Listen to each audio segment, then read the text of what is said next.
The summer movie season is well underway. It is shaping up to be one of the best seasons for fans of hero worship, with many box office blockbusters, including The Matrix Reloaded, Bruce Almighty, and X2 X-Men United. There are also plenty of other celluloid heroes, such as a hulking green monster, three angels with sass, a cyborg who might run for governor of California, and, of course, a tiny fish who's a whale of a guy. Here's a look at some of the summer's big films. I'm so sorry. See, I suffer from short-term memory loss. Short-term memory loss. I don't believe this. No, it's true. I forget things almost instantly. It runs in my family. Well, I mean, at least I think it does. Where are they? Look at us. Our horse is too small, our jockey is too big, our trainer is too old, and I'm too dumb to know the difference. Someone is after this ancient artifact. Pandora's box. Her Majesty formally requests that you find and recover this box before it's too late. Oh. Well, now that I have Her Majesty's permission.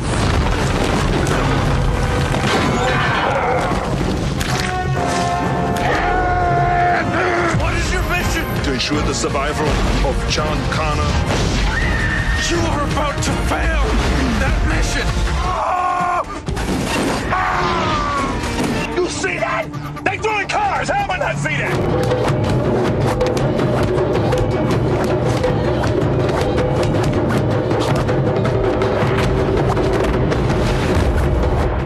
Two parties? One mall?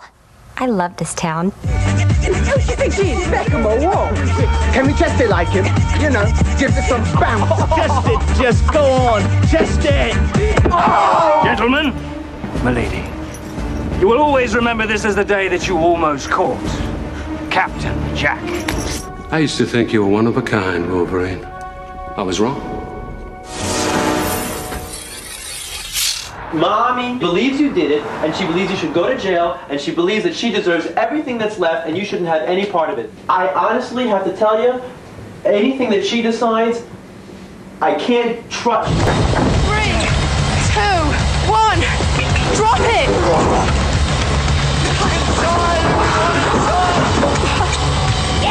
Come on!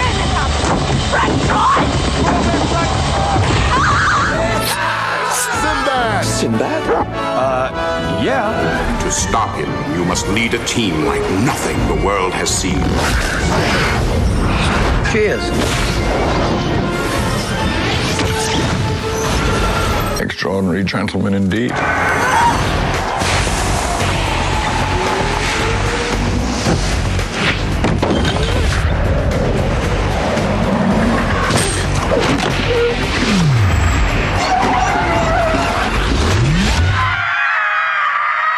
This past weekend's #1 movie, the box office Charlie's Angels, made $37 million, and there's still more big hits to come with Johnny Depp, Sean Connery, Jennifer Lopez, Nick Cage, Ben Affleck, and Tobey Maguire, just to name a few. Joining me now for consideration of all this is A.O. Scott from the New York Times, from Time Magazine, Richard Corliss, Lisa Schwarzbaum from Entertainment Weekly, and from the New Yorker magazine, David Denby. Welcome. Let me just start this by going around and just tell me what you really like that's coming up this summer.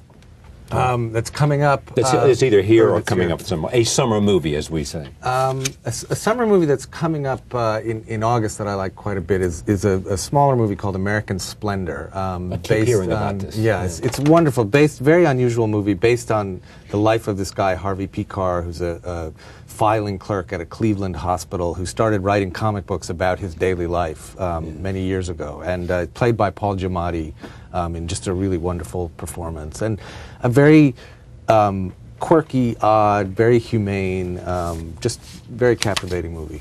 David?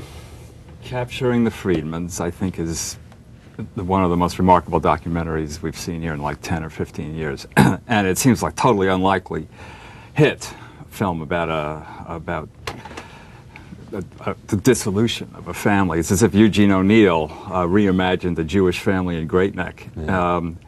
And people don't want to leave the theater, I've been hearing, that they're so intrigued by it because it's a kind of intellectual puzzle, trying to figure out who's telling the truth and who isn't, that it's hard to clear them out. They want to talk to their neighbors. And it could become an interesting commercial story because it's opening nationally and it's doing very well all over. It's one of those movies everybody wants to talk about when they walk out of it. They absolutely have to talk about it. People call, it's amazing.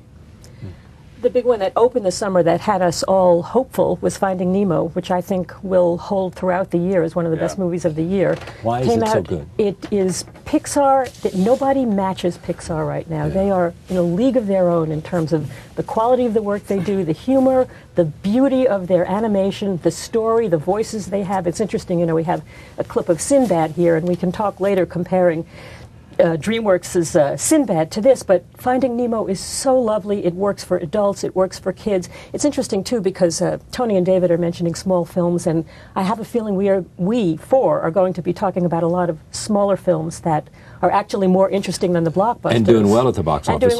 For example, Spellbound, which is about the National Spelling Bee, sounds completely dull, is doing lovely business, is a lovely documentary, and people, as you say, it's word of mouth, and people are telling other people, and it's one of the delights of the summer. And families are going, and they're, 10 and 11-year-old kids I know. And that is the secret of the summer, I think, that what's really happening is people are going by word of mouth. Dr. Corliss? Well, 3 of the top 25 grossing pictures in the last week were documentaries, which I wonder when the last time that happened. My favorite of the top 25 box office films. That's why he's Dr. Corliss. Docu Corliss. What was the third one? Thank you. I don't know. That's why I'm on. Was it Michael Moore's film still hanging on? Michael Moore's film still hanging on? Well, anyway, it could be. So. Is it Winged Migration? Winged Migration. Which may indicate that after reality television, there is a higher form, reality movies, or that films have become so cartoonish in a way that one of the most mature films of the summer is indeed Finding Nemo, which for me is the class of the mass market, and it's terrific. And it's Pixar's never done it wrong yet. They have a streak, 5 films, 5 terrific films.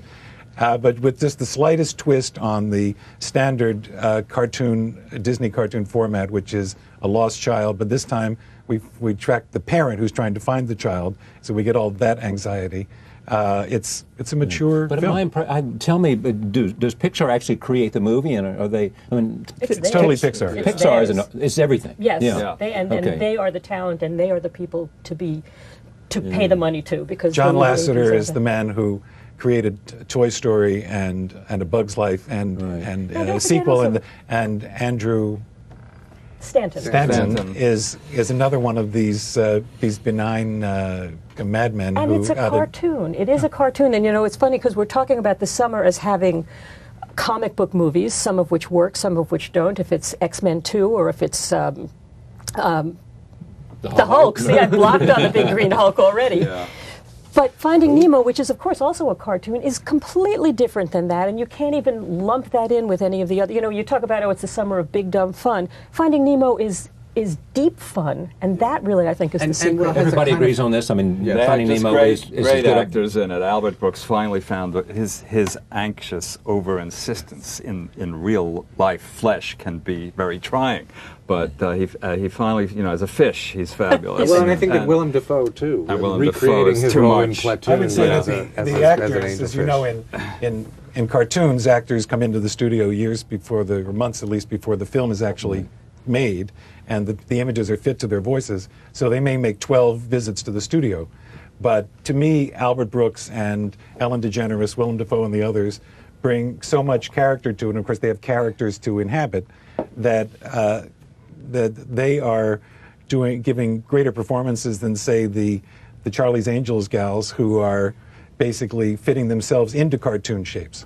And I think there's so much more care in the writing and the conception of the characters and the story and the adventures that they're having. There's just much more complete filmmaking in Finding Nemo than in the Hulk. And also, though, I think it's because it was told to tell a story. And one of the things that's happening with sequels is that they're made to fill a sequel. And so they're thinking, what can they churn out next? What's the next story that we can do for Legally Blonde or for Charlie's Angels or for any of these movies, that Lara Croft 2? Do we really want to see a second story from these? But they're thinking, well, financially it makes a certain amount of sense to try and do that. But creatively, it's missing something, which is why, for me, the things that work this summer, they could be big, dumb fun, but they tell a story and they're not there just to crank out more product.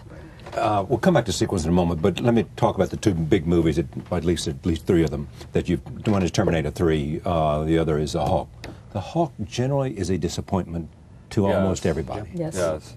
Now, and because Ang Lee was expected to do something unique and different. Well, Crouching Tiger was incredibly beautiful, and this is sort of a sad step backward because Crouching Tiger was done live action. There was a little digital painting, a little finishing of the image, but it was basically live action. It was both airborne and gravity bound at the same time. The characters had some depth and density. Here you finally get the monster, and after an enormous psychological build-up, and it's nothing.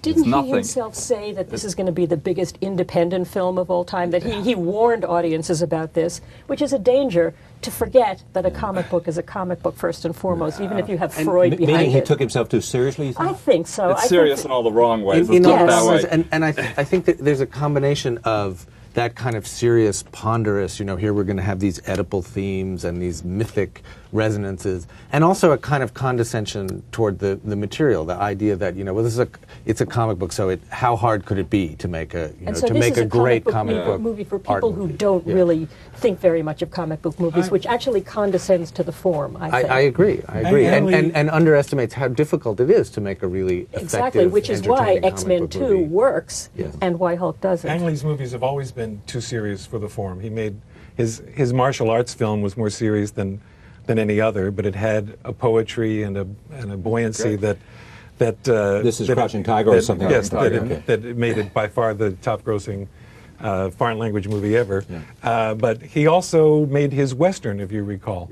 Yes. And that was Ride with the Devil, and that was to Westerns what the Hulk is to action pictures, which is to say he loves characters who find their inner demon and then can't resolve it. I believe David in his reviews said that the monster never discovers the joy of smashing things. He says he does, but you don't feel Maybe it. this is a first here. We're having one critic. You don't feel it. Quoting you don't another. feel the joy. Yeah. But I think the character and Ang Lee are too gentlemanly, too buttoned up, if you will, that even when they're released, they don't enjoy smashing things. And saying so much should about people Ang enjoy Lee and Ang smashing Lee. things, even when they're monsters? Well, that's the dangerous. I mean, if you're not going to make jokes about the Schwanzstücker as Mel Brooks did, if you're not going to be silly about the monster, then convey the terror of the silliness of power. comes in that his underpants grow with him.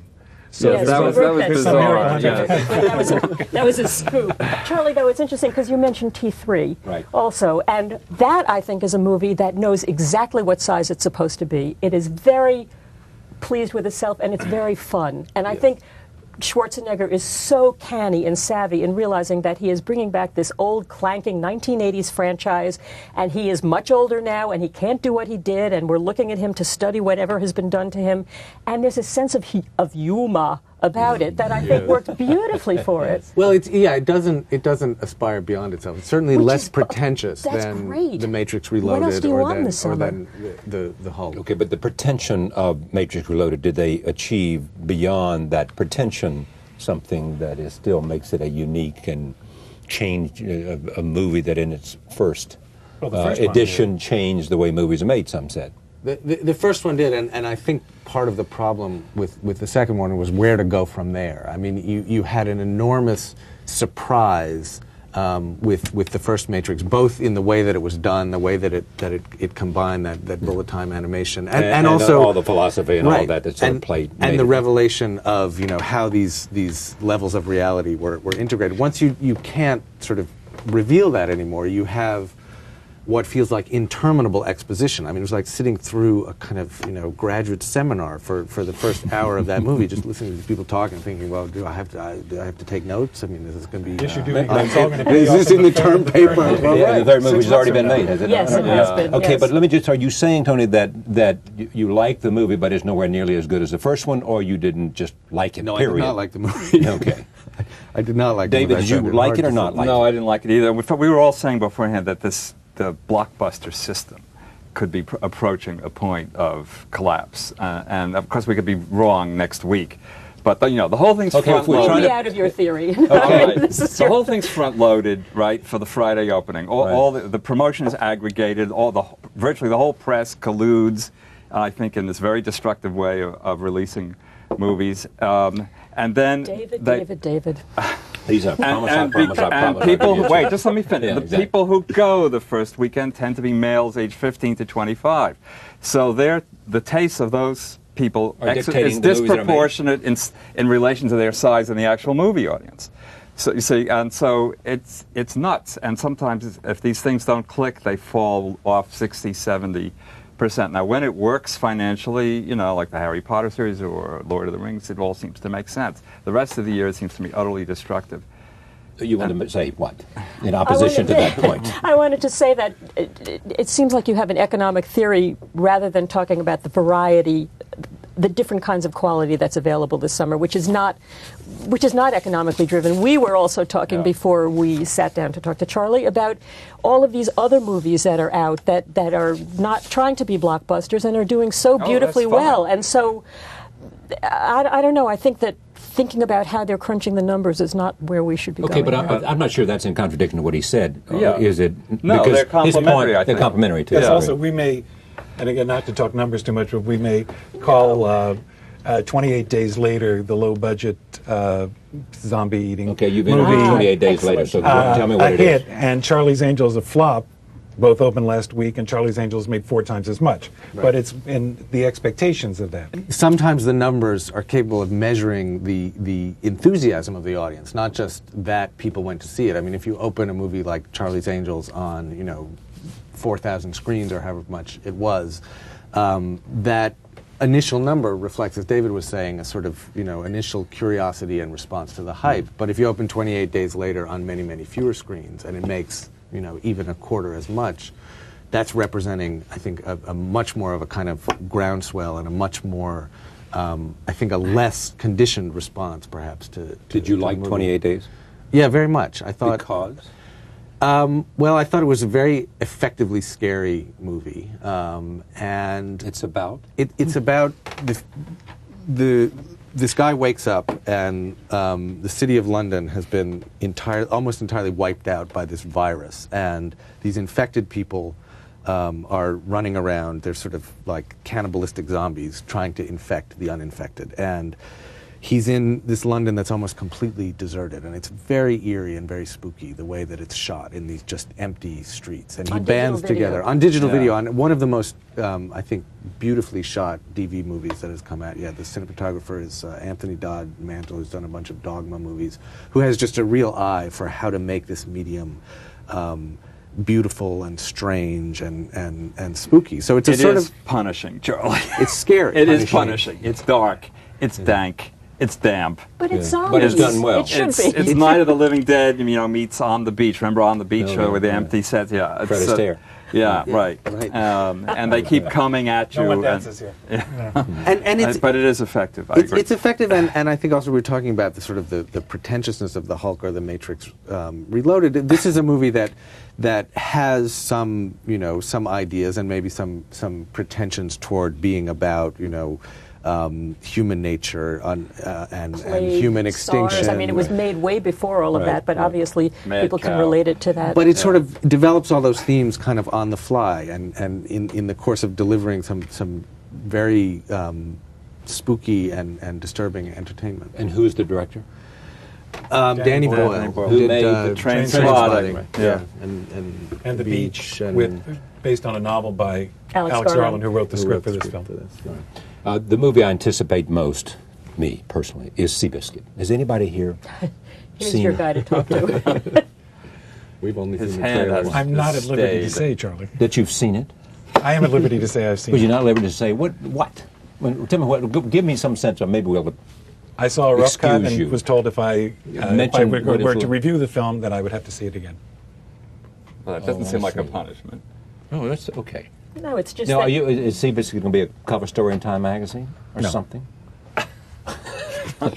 You're at liberty to say I'm not. that. I have no decision on that. But can you tell me He's whether? no Ben Franklin. Okay. Let's put it that way. It's no. Hold it up again. Walter, one more time. Okay, so but what can you tell us? I You can tell us who the stars are. I can say it's Rocky is a horse. Is it really? Yes. But more intelligent is the line. But more intelligent, said the young actress Elizabeth Banks, who appears Who's in the film. movie. It's the the real horse life is more story. intelligent Is, if you all know it, the real life story. It's a great story. Is And it's a brilliant couldn't be book. more And melodramatic. it's a brilliant book. Yeah. Right. I'm just curious as to why this is the one that you're most interested in. Is this? Oh, I love the book. This is a good study because it's just based on the book. Okay. Are you from horse country? Well, I'm familiar with horses. Okay. Yeah. It looks I great. just love the story. I love the story. attraction. It's an American story. Yeah. And it's very well cast. Tobey Maguire plays the young jockey who has any number of ailments. Yeah. And Jeff Bridges is the owner, and Chris Cooper is the trainer. Which is great casting. It's a very classy cast. Just knowing the book, those three people are perfect, I would think, in casting. If I was a director, they would. Let me just say that the thing I've seen Capturing the Freedmans, it is stunningly brilliant. I thought it was one of the most compelling documentaries I had seen in a long time. I think that, and I think Andrew Jarecki is just extraordinary being who I like a lot. It is also a documentary that had the great luck to have had all of these home movies to have been made. Without them, treasure. That's right. There's a found treasure. Yes. So in other words, if somebody had been secretly on their own, never knowing that they would be part of a documentary, making movies about every important idea in their life, and some not so important, God, it's as if and for that to drop in his lap after. And this is a guy who started out to make a movie about a clown. That's right. That's right. It's as if also the secrets of the family history were inscribed in these successive layers of technology going backwards, through 8mm films all the way to stills. It's a kind of archaeology of a family. This comes back to the idea that we can tell, and not just critics, but anyone who goes to a movie can tell something that is riveting and good, and they are going to tell somebody else. So whether it's Nowhere in Africa, or it's Spellbound, or it's Swimming Pool for those people who like that. That is the real story of the summer. Summer is where you tell each other. It is the best. What I just loved about it. The characters are A, so real, and B, they have this I don't give a about what they say. Yeah. And it is unforced. You need a certain kind of personality, though. For any cinema verite, you need people who can become exhibitionists. Every great documentary needs a great character at the core.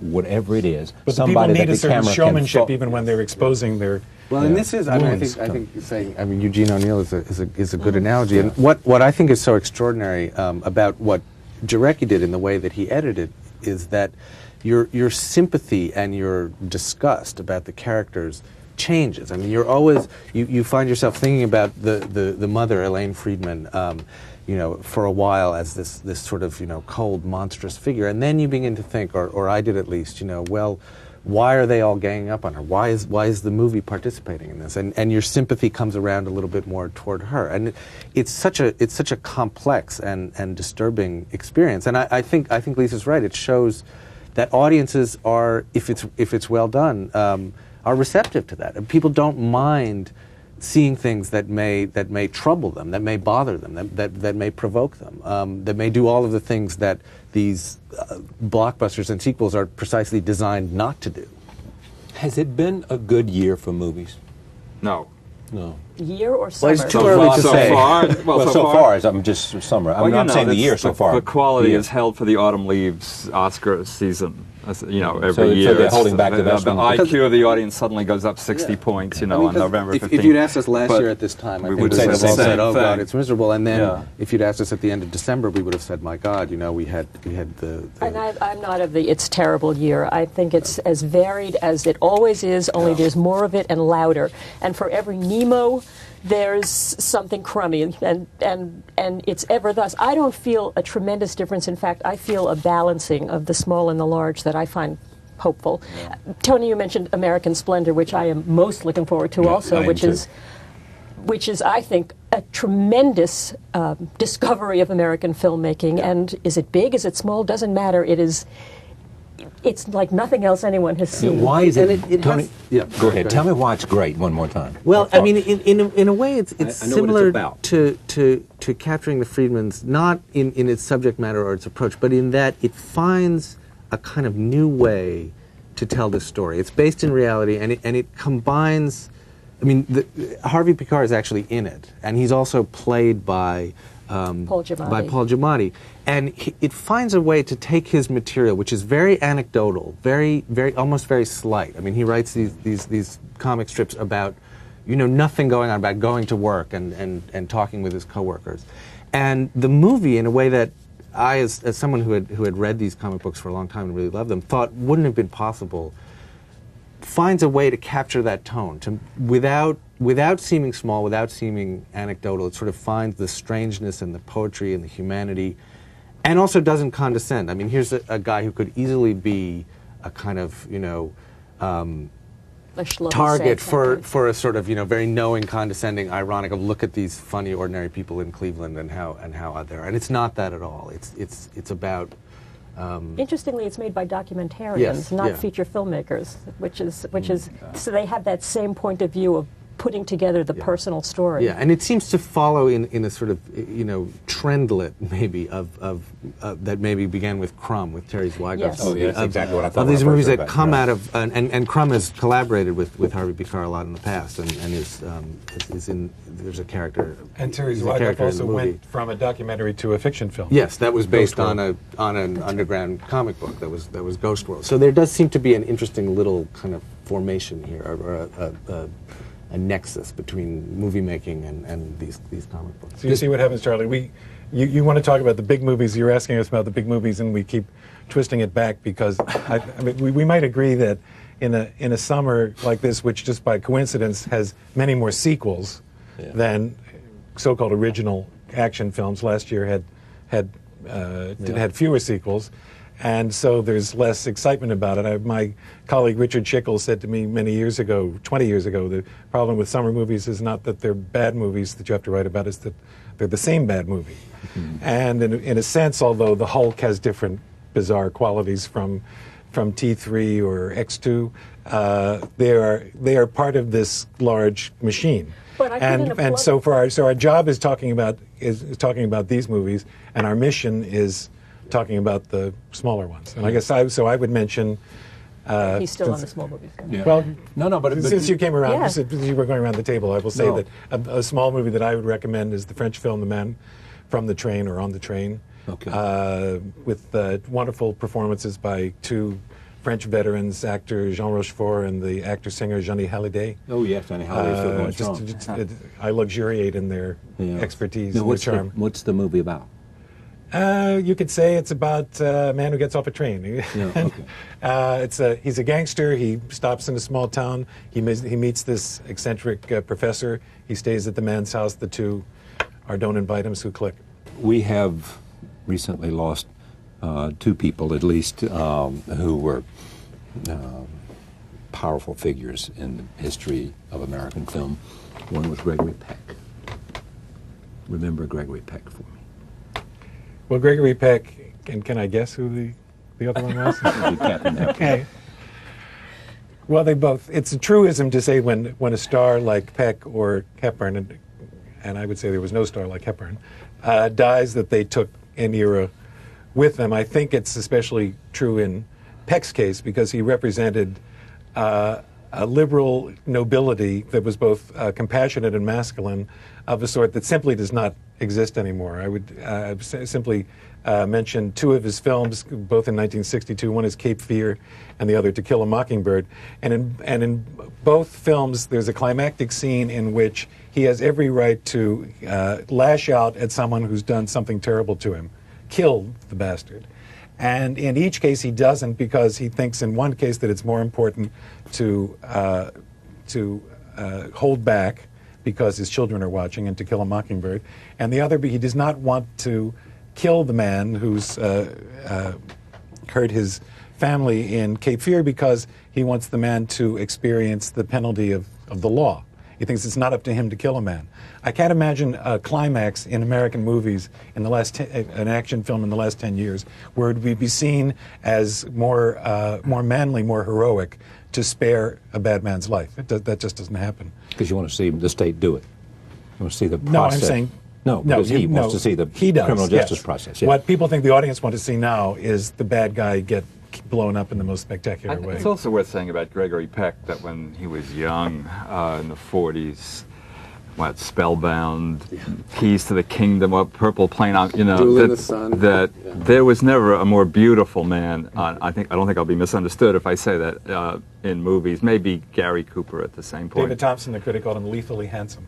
Unbelievable looking. I don't think he ever became that interesting an actor. It's what he stands for that's sort of more interesting than the performances themselves. Although he was in if you look at his list, there was a lot of entertaining movies like Guns and Navarone and was it 12 O'Clock? 12 O'Clock High, the war movie. There are a fair number of Demon Baby in The Omen. The Omen. Yes. And then Didn't he play opposite Laurence Olivier in some film about? He played Dr. Mengele. Dr. Mengele, yeah. So he had a range. Okay. Yeah.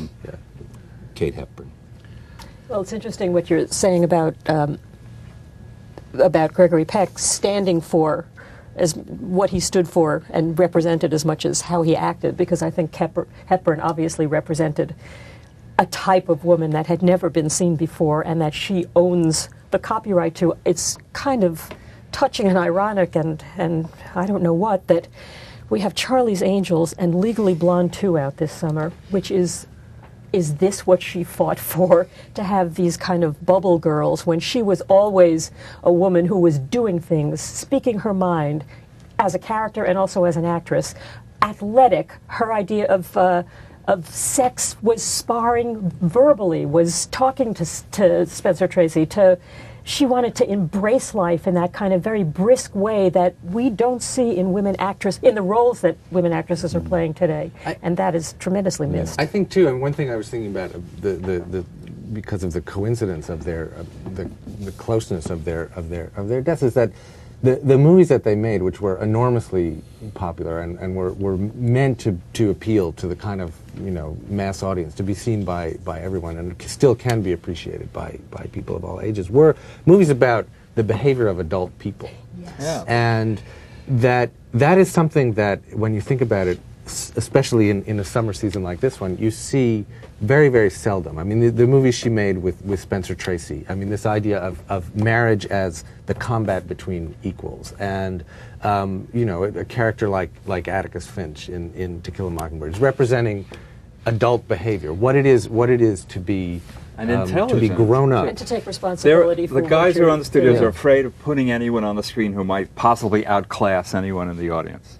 And really, that's true. I mean, there's been the misinterpretation of democracy in some way. My only question about that, David, is how do you know that? I mean, does it simply by looking at the movies that are being made? There were always all through the 30s. People got dressed up and went out to dinner and sparred. Just what she's saying, playfully, verbally. Yeah. Where is that? It's sophistication as a mode. But New Yorkers making fun of it. Okay. The rest of the country. But my only point in asking the question that way is that, I mean, I would love to, because I'd like to have the executive on and confront him with this. Is see the script and see the play, to see the script and to see the producer who wanted to do it and the director who wanted to do it, and say, why wouldn't you make this movie? Well, Hepburn shaped the movies to herself. She bought Philadelphia Story for herself, and she changed the way the movies were made to show herself off in the way that she wanted to be seen. Who's doing that now? Though in the 30s.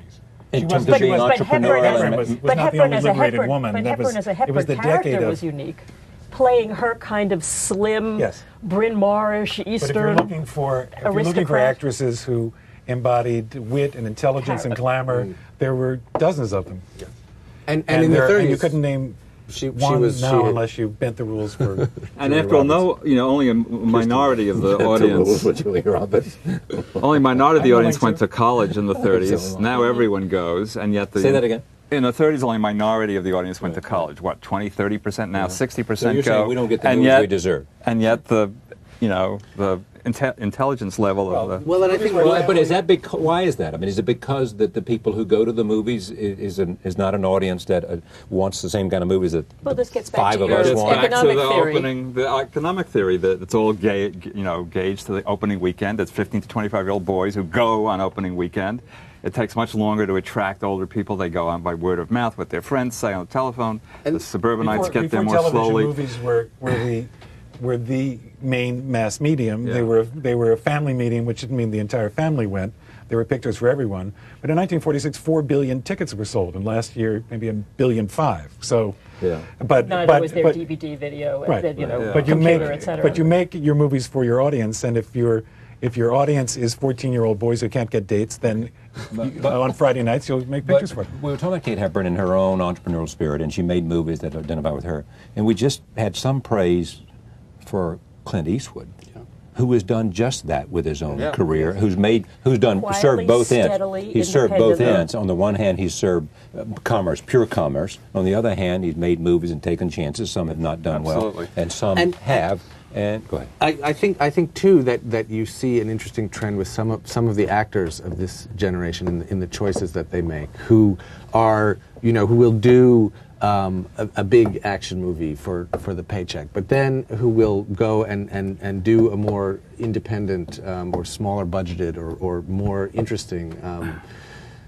Bruce Willis has done this. Bruce Willis has done it. Julianne Moore has done it. I mean, and George Julianne Moore, Clooney, Travolta did that. And they bring some of their off Hollywood film for actors is very encouraging. There is the Hollywood film and the off Hollywood film, and there isn't something in between. Now it's also what sort of doing that. the best Soderbergh will movie do a 60 big years ago. picture and a small picture. We have it on the and directorial. Soderbergh and Clooney are in partnership. That's right. Tell me the best movie you've seen in the last. Take your time. Last 2 or 3 years. Just 2 or 3 years. Whoa. Take all day. No, just give me something that you walked out of the theater. We may have already talked about it. All you got to do is name a title. Capturing the Freedmans may have been it. But just say something that was so totally satisfying to you on so many levels. The movie that stays. It may be in DVD, America. The movie that stays with me, that I was in the minority for liking at the time, that David certainly disagrees with me about, that I picked as my #1 movie of 2001, that I still, every time it's on HBO, whenever I come into it, will watch for as long as I can, is AI, Steven Spielberg's AI. You know, which I think I've got to rewatch that because I didn't really watch it, and I started to buy it the other day. A, because I'm interested in artificial intelligence, A, and secondly, because Steven made it. Dave. Yeah. I had got an enormous amount of pleasure out of L.A. Confidential. That may be more than 3 years ago. It is, but it's four or 5 years. I'm just trying to say 6. I'm trying to give the audience at home a kind of movie that you like. That was really rich rang the bell in for you. humor and sex and and performance and violence, all those good things. Right. Yeah. Yep. I hope Kim is doing well because she was so sexy in that movie. Yeah, she was great. Lord of the Rings, 1 really? and 2, Yeah, I agree with magnificent. And the third part is coming out this winter. You're asking what we're looking for? And they're saying it's better than the first 2? I think it is a magnificent, I agree. a magnificent achievement. Okay. And he is a terrific director and a terrific Peter guy. Jackson, great. Of the last year? Don't pick it. The last 5 years, 10 years. Well, just tell me a good I'll movie tell you that the first one resonated that with came to you. mind. All right. Talk to Her. Pedro Really? Almodovar. Yeah, I mean, that I agree. It astonished me with. Have we redeemed ourselves for Yes, you? we did. Okay, good. And what have we learned in this segment? We've learned that critics read each other, as well as the fact that there are some good movies and lots of bad ones. It is a wonderful art form, and I'm always pleased to introduce movies to this audience. Thank you very much, each of you. Thank you, Charlie. It was a lot of fun. See you next time. Our horse is too small, our jockey is too big, our trainer is too old, and I'm too dumb to know the difference. Someone is after this ancient artifact. Pandora's box. Her Majesty formally requests that you find and recover this box before it's too late. Oh. Well, now that I have Her Majesty's permission.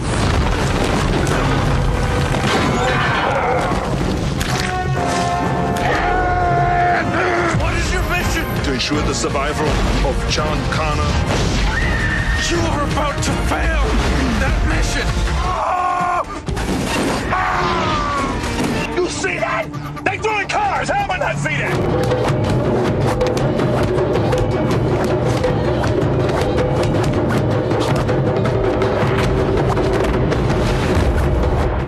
Two parties, one mall. I love this town. Yeah. To stop him, you must lead a team like nothing the world has seen. Cheers. Extraordinary gentleman indeed.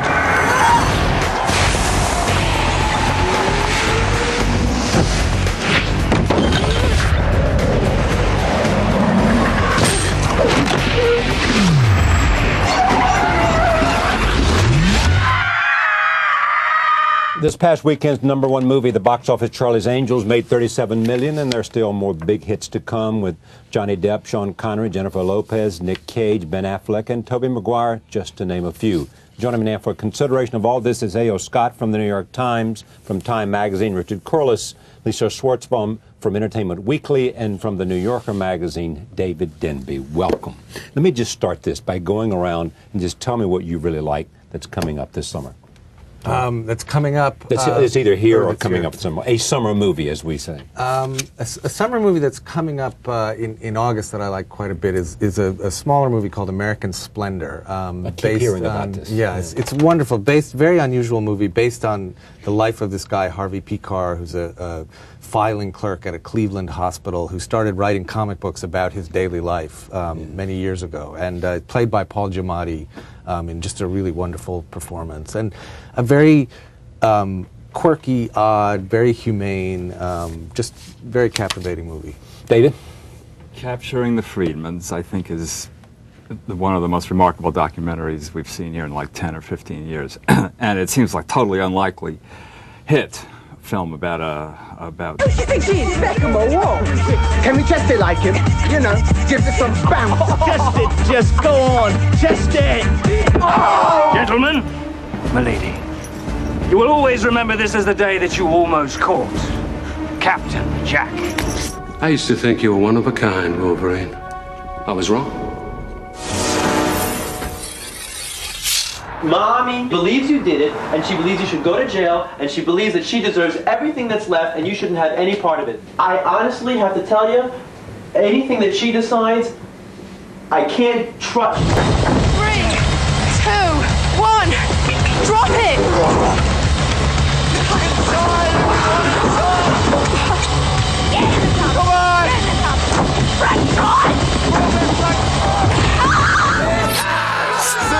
Sinbad?